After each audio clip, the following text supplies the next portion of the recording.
Ninth बहुत easy है। मैंने तो एक रात पहले पढ़ के 90% ला दिया था। इधर CW के जो टीचर्स आई ही नहीं किया। दिग्रास सर भाई मेरे मन में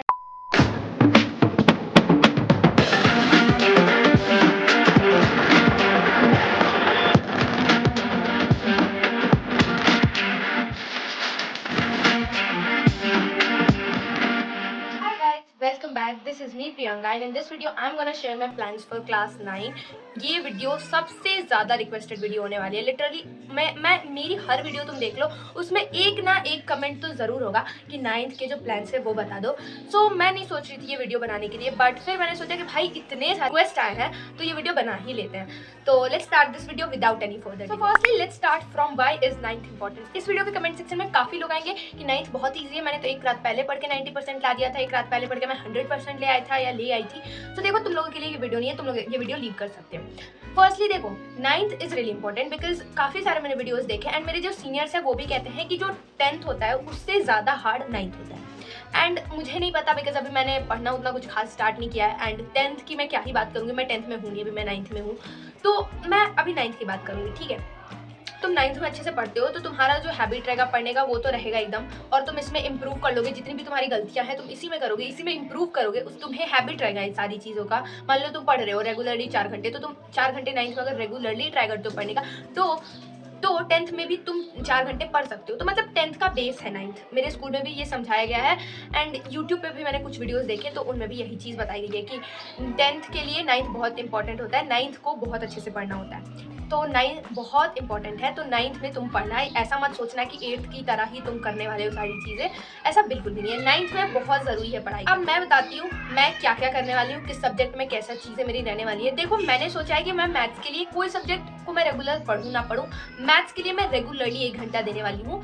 अगर 1 घंटे नहीं भी हो पा रहे तो आधा घंटा ही सही, लेकिन मतलब मैं रेगुलरली मैथ्स पढ़ने वाली हूँ। बिल्कुल भी ऐसा नहीं होगा कि आज मेरा मन नहीं है मैथ्स करने का तो मैं नहीं करूँगी। नहीं, मेरे को रेगुलरली करना है बिकॉज तुम्हें भी पता है मेरा मैथ्स बहुत वीक है एंड हर बार मेरे मैथ्स में कुछ खास नंबर आते नहीं है। लास्ट मेरा अच्छा नंबर 6th क्लास में आया था, उसके बाद मेरे मैथ्स में कभी भी अच्छा नंबर नहीं आया है। तो मैं अब इस बार ट्राई करूँगी इंप्रूव करने का। रही बात साइंस की, तो साइंस के लिए मैं थोड़ा मतलब साइंस में ठीक हूँ, मेरा साइंस उतना भी बेकार नहीं है। Science is my favourite subject, तो साइंस में मेरे को उतनी कुछ प्रॉब्लम होती नहीं है। SST वगैरह के लिए मैं ये जो सारे सब्जेक्ट होते हैं इनके लिए तो मैं रेगुलर पढ़ूंगी, लेकिन मैथ्स के लिए मैंने सोचा कि भाई मतलब रेगुलर तो पढ़ना ही है। इनमें मान लो कभी मैं मिस कर भी गई, लेकिन मैथ्स मेरे लिए बहुत इंपॉर्टेंट है, मेरे को रेगुलरली मैथ्स पढ़ना। तो जो मेरा सेकेंड चीज़ होने वाली है रिविजन।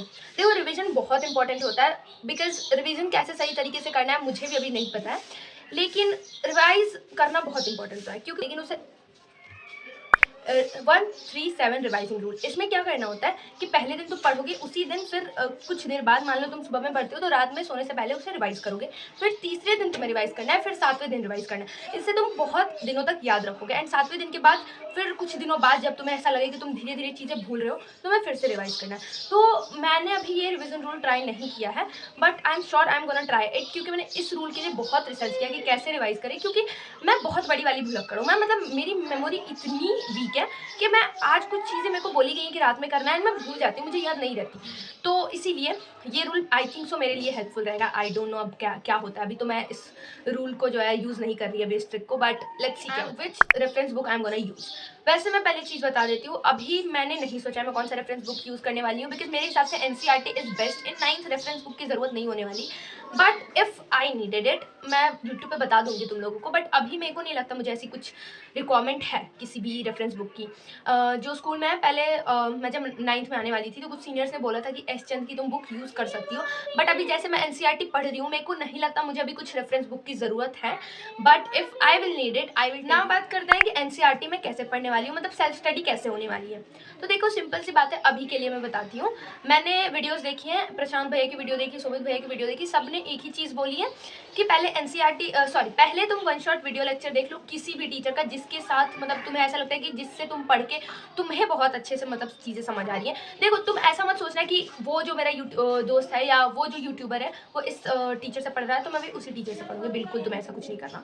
तुम देखो तुम्हें किससे, उसके बाद तुमने 1 शॉट वीडियो लेक्चर देख लिया, उसके बाद NCERT पढ़ो। ऐसा बिल्कुल मत सोचना कि तुम 1 शॉट देख लोगे उसके बाद तुम्हें NCERT पढ़ने की वो बिल्कुल भी ज़रूरत नहीं। तुम्हें ज़रूरत है, जब तक तुम NCERT नहीं पढ़ोगे तुम्हारे लिए कुछ भी नहीं होने वाला।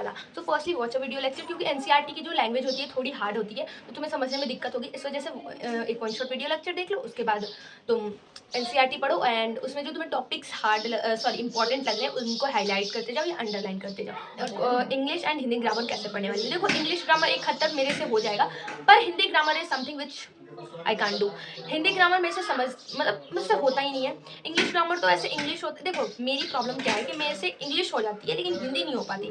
हिंदी में बहुत वीक हूँ मैं, एंड मैं ऐसे प्राउडली नहीं बोलती, मैं इसके लिए बहुत शर्मिंदा हूँ, क्योंकि मैं बहुत ज़्यादा इसके लिए शर्मिंदा भी हूँ, क्योंकि अपने ही देश में रह के मेरे को हिंदी में मैं इतनी वीक हूँ। I am really ashamed of this, but I will try my best to improve in Hindi. तो Hindi grammar and English grammar के लिए अभी तो मैंने कोई टीचर देखा नहीं है, अभी हिंदी इंग्लिश में नहीं पढ़ रही हूँ किसी भी टीचर से, सेल्फ स्टडी ही कर रही हूँ। लेकिन इन सारी चीज़ों के बारे में मैं बता दूंगी फ्यूचर में मैं जो वीडियोस बनाने वाली हूँ, बिकॉज देखो एनसीईआरटी का सिलेबस चेंज हुआ है, जैसे कि तुम्हें पता है, मतलब सारी चीज़ें तो नहीं चेंज हुई है लेकिन कुछ कुछ चीज़ें चेंज हो चुकी हैं। मैं उतना सीरियसली पढ़ नहीं रही हूँ। जब मैं पढ़ूंगी क्या, जब मतलब सिलेबस आ जाता है न्यू वाला, तो मैं पढ़ना स्टार्ट करूंगी, तो फिर मैं तुम लोगों को बताने वाली हूँ कि कैसे क्या होगा। Now the most asked question on my YouTube channel, which batch I am going to take. भाई इसके लिए मेरे को इतनी सारी लाइक कमेंट्स आए हैं कि मैं कौन सा बैच लेने वाली हूँ, पीडब्ल्यू का लूँगी या नेक्स्ट टॉपर का लूँगी या किसी और का लूँगी। वैसे देखो पीडब्ल्यू और नेक्स्ट टॉपर के बीच में ही मेरे से ज़्यादा पूछा गया था। देखो बहुत बड़ी चीज़ देख ली कि भाई कोई एक बंदी आके कहते हैं कि मैं ये लेने वाली हूँ, सारे कमेंट्स में लड़ रहे हैं कि भाई नहीं इससे बेस्ट तो ये वाला था, तूने ये वाला क्यों नहीं लिया। ऐसे क्यों भाई, क्यों इतना कोई लड़ रहा है एक बैच के लिए। भाई जिससे पढ़ना है वो पढ़ रहा है, तुम्हें क्या प्रॉब्लम है उससे। लाइक आई वाज लाइक कि भाई ये चल क्या रहा है। मैं इससे बहुत ज़्यादा डिसअपॉइंटेड थी कि लोग उस इंसान के कमेंट सेक्शन में जाके कह रहे हैं भाई उससे तो ये वाला बेस्ट था, तुमने ये वाले लेके गलती कर ली, तुम पछताओगे। तो लाइक भाई उस इंसान को जब उस स्पेसिफिक टीचर से समझ आ रहा है उसको पढ़ने दो भाई। सबकी अंडरस्टैंडिंग लेवल डिफरेंट होती है, सबको अलग अलग टीचर से समझ आता है, किसी को किसी और मेथड से पढ़ने में अच्छा लगता है, किसी को कुछ मेथड से पढ़ने में अच्छा लगता है। तो तुम कोई नहीं होते उसे बताने वाले कि तुम वो किस टीचर से पढ़े। So it's like this, but अभी मैं अपना बता देती हूँ। देखो टू बी ऑनेस्ट अभी मैं बहुत ज़्यादा कन्फ्यूज हूँ। इसके लिए I am gonna choose sorbic भैया, बिकॉज भाई मेरे को अच्छे से समझ आ रहा है। मैथ मेरे इतना वीक है लेकिन मेरे को इतने अच्छे से समझ आ गया जो उन्होंने समझाया, तो इस वजह से आई am gonna prefer for me. किसी को मैं नहीं बोल रही कि जाके तुम वही लो, मैं सोबिक भाई से पढ़ने वाली हूँ। एंड एसएसटी के लिए अभी मैंने वही किसी को ट्राई ही नहीं किया। दिगराज सर भाई मेरे मन में ऐसा है कि मेरे को किसी को नहीं ट्राई करना, दिगराज सर पे मेरे को पूरा भरोसा है, वो जो पढ़ा दे भाई सबसे बढ़िया, ठीक है। तो मैं किसी और टीचर को मैंने ट्राई ही नहीं किया, दिगराज सर तो लॉक्ड है मेरे लिए एसएसटी के लिए। साइंस में मैं तुम्हें ऑनेस्ट होकर बताने वाली हूँ। तो मैंने बायोलॉजी का समृद्धि मैम का लेक्चर देखा एंड फिजिक्स के लिए मैंने प्रशांत भैया का देखा, एंड दोनों बेस्ट है, उनका कोई कंपैरिजन ही नहीं कर सकता। क्योंकि फिजिक्स के लिए भी मैंने समृद्धि मैम का लेक्चर देखा, उनका भी मुझे बहुत अच्छा लगा, और फिजिक्स का मैंने प्रशांत भैया का भी देखा था, उनका भी मुझे बहुत अच्छा लगा। सो मैं इन दोनों के बीच में कंफ्यूज हूँ। बट अब बात आते हैं मैं कौन सा बैच लेने वाली हूँ। देखो इसके लिए I am gonna be really honest, I am thinking to take next toppers का बैच, बिकॉज मेरे को मैक्सिमम टीचर्स उन्हीं वाले पसंद आ रहे हैं। देखो probably I will take next toppers, probably क्या मैं नेक्स्ट टॉपर्स ही लेने वाली हूँ, एंड देखते हैं क्या होता है। मैं तुम्हें बता रही हूँ, तुम्हें जिस टीचर से समझ आ रहा है तुम उससे पढ़ो। मुझसे मत करो कि मैं नेक्स्ट टॉपर लेने वाली हूँ तो तुम भी नेक्स्ट टॉपर ही लोगे, नहीं, तुम्हें जिस टीचर से समझ आ रहा है उस टीचर से पढ़ो भाई, कोई इधर प्रेशर नहीं है, ठीक है। तुम्हें पढ़ना है टॉपर का, पता नहीं कब आएगा यार, 10th का बैच आ चुका है, 9th का आई डोंट नो कब आएगा, आई थिंक अप्रैल में आएगा, क्योंकि पिछली बार 15 अप्रैल के शायद 15 या 20 अप्रैल को आया था बैच, आई डोंट रिमेंबर।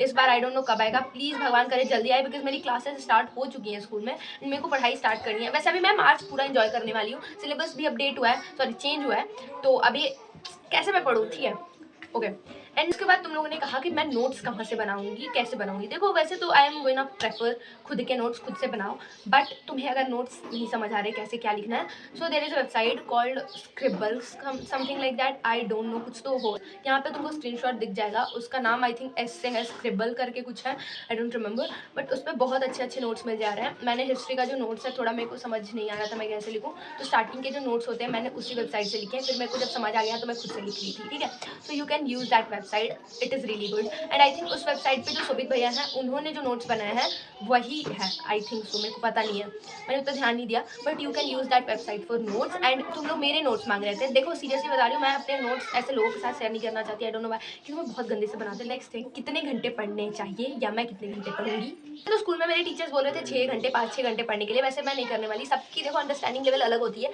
किसी को 2 घंटे में उसकी पूरी पढ़ाई अच्छे से समझ आती है, किसी को 4-4 घंटे चाहिए, 5-5 घंटे चाहिए, तो हम हम नहीं कह सकते कि हम 6-6 घंटे पढ़ेंगे। देखो मैंने एक अपना सेट किया है 4 घंटे मैक्स मिनिमम रोज़ का। इससे ज़्यादा मैं पढ़ सकती हूँ लेकिन मेरे को 4 घंटे पढ़ने हैं रेगुलरली। मिनिमम नहीं बोल सकते, मतलब एवरेज 4 घंटे मेरे को पढ़ने हैं रेगुलरली, इतना तो मैंने सोचा है। That's it for today's video. इस वीडियो में मैंने जो भी सारी चीज़ें बताई हैं, सारी चीज़ें मैं जो फॉलो करने वाली हूँ वही है। तो बिल्कुल ऐसा मत समझना कि मैं ऐसी कुछ भी बोले जा रही हूँ, नहीं। एंड बाकी अगर फ्यूचर में मैं कुछ चीज़ें चेंज करती हूँ तो आने वाली वीडियोज़ में तुम्हें पता लग जाएगा। अब ऐसे सेपरेट वीडियो तो मैं नहीं बना सकती, लेकिन आने वाले वीडियोज़ में मैं तुम्हें ज़रूर बता दूँगी कि मैं क्या-क्या करने वाली हूँ। So I will meet you in the next video. Till then, take care and bye.